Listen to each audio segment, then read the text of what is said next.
প্রচণ্ড গরমে বিনোদন কেন্দ্রগুলোতে দর্শনার্থীর আনাগোনা কমেছে। এ বিষয়ে বিস্তারিত জানাতে আমাদের সঙ্গে যুক্ত হচ্ছেন আমাদের সহকর্মী বান্দরবান থেকে HM সম্রাট। সম্রাট, জানাবেন যে বিনোদন কেন্দ্রগুলোতে দর্শনার্থী কেমন দেখতে পাচ্ছেন? আপনাকে ধন্যবাদ। আপনি জানেন যে আজকে সাপ্তাহিক ছুটির দিন শনিবার। সাপ্তাহিক ছুটির দিন শনিবার হওয়ার পরও বান্দরবানের সবকটি পর্যটন স্পটে একদম পর্যটকের আনাগোনা কমে গেছে। আমি এই মুহূর্তে দাঁড়িয়ে আছি বান্দরবানের অন্যতম পর্যটন স্পট নীলাচলে।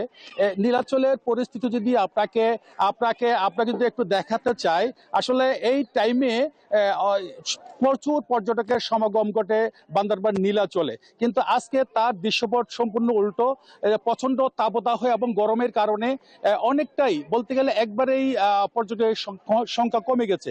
শুধু এখানের এই পরিস্থিতি নয়, আমরা খোঁজ নিয়ে জেনেছি বান্দরবানের ওই মেঘলা, চিম্বুক, কেওক্রাডাং, বগা লেক সহ যেই সমস্ত দর্শনীয় স্থান আছে, সব পর্যটন স্পটে কিন্তু পর্যটকের সংখ্যা কম। আমরা কয়েকজন পর্যটকের সাথে কথা বলেছি, তারা যেটা জানিয়েছেন প্রচন্ড তাপদাহ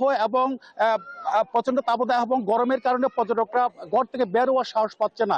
আমি আরেকটা বিষয় জানিয়ে রাখি যে আমি বর্তমানে দাঁড়িয়ে আছি যে স্পটটা, এটা হচ্ছে বান্দরবানের অন্যতম একটা পর্যটন spot Bashundhara public school and college. 2026 শিক্ষাবর্ষে ভর্তি চলছে। আমি যদি এই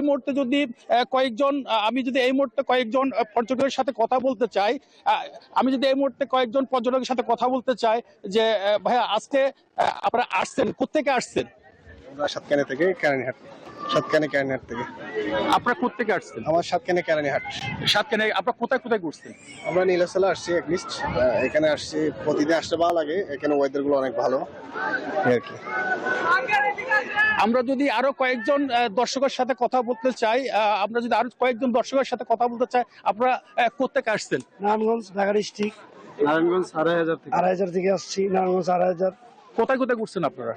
আমরা তো অনেক জায়গায় ঘুরছি, নীলগিরি ঘুরছি, নীলাচল ঘুরছি, তারপরে চুম্বুক পাহাড় ঘুরছি, অনেক জায়গায় ঘুরছি। সবগুলো নাম তো বলতে পারবো না, মোটামুটি অনেক পর্যটকে আমরা ঘুরছি এই পর্যন্ত। মেঘলা, আপনি শুনছেন যে পর্যটকরা বান্দরবানে আসছে, প্রচন্ড গরম উপেক্ষা করেও তারা বান্দরবানে ঘুরতে বেরিয়েছেন। এই ছিল বান্দরবান থেকে আমার সর্বশেষ তথ্য। মেঘলা।